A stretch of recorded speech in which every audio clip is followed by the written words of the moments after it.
put our trust and joy not in brittle, perishable things, but in your good news in the kingdom. He came to build among us, make us full and receptive, give each of us an attentive mind and wise heart, and give seeking until we have found, in divine providence and the people, in care you erase in you. We ask this to Christ our Lord. Amen. Good evening, good morning, good afternoon, good evening, brothers, sisters. Today is 7th Sunday, Ordinary Time. Today Gospel is close to the monastic religious life. As religious, we have invested our entire selves into the path we choose. The word is immersive. Our immersion into the life of faith does not have great challenges, but the reason we make the commitment is so that we have the good and opportunity as possible to respond to God's invitation and gifts. We do not need to be monks or religious to follow Him, but our own path allow us to be more concentrated. This is why today's gospel resonates so heavily in the monastic and religious world. Beginning the journey into monasticism or asceticism is not enough. Continuing year after year as a monk or as a religious is not enough either. We need to live always as ambassadors of Christ. He represented in all things. If we do not do this, then there is no point whatsoever in the remainder in the life.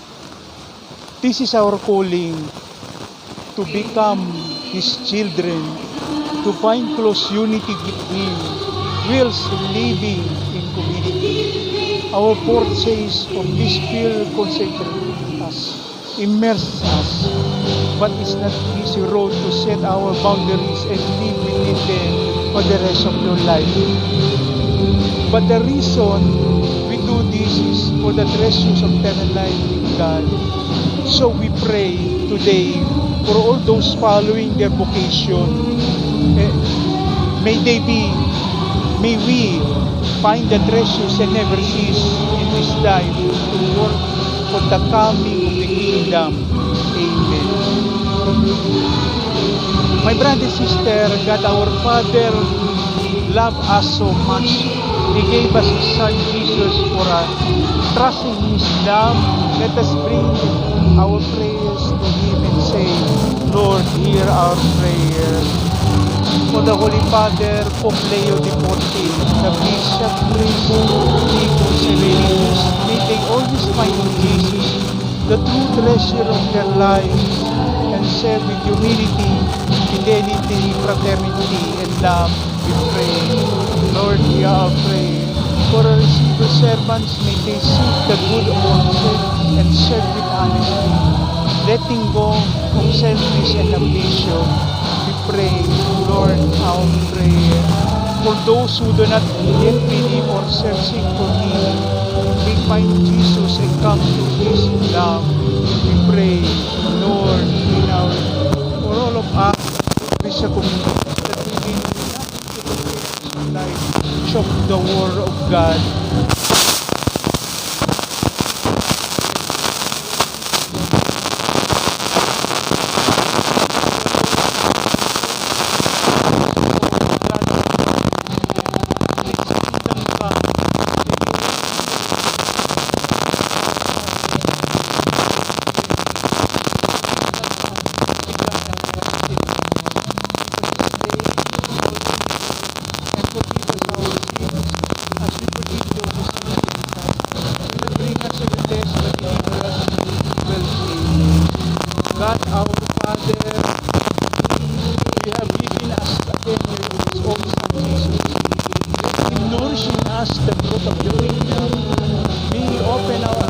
the goodness and yet the relative value of the things of this earth. May help us realize that our human personality and existence are nothing else than in concrete manner. We need to respond to all and build up your kingdom. We ask this to Christ our Lord. Amen. We pray for the sick and the suffering, the poor and the downtrodden, the elderly and disabled, that they may not lose courage, that they live out of their apathy and fatalism. God our Father, show us his brothers and sisters the power of love. Your kindness make them well and restore them to your church. We ask this to Christ our Lord. The Lord be with you. May Almighty God bless you and bring you out in goodness. Father, that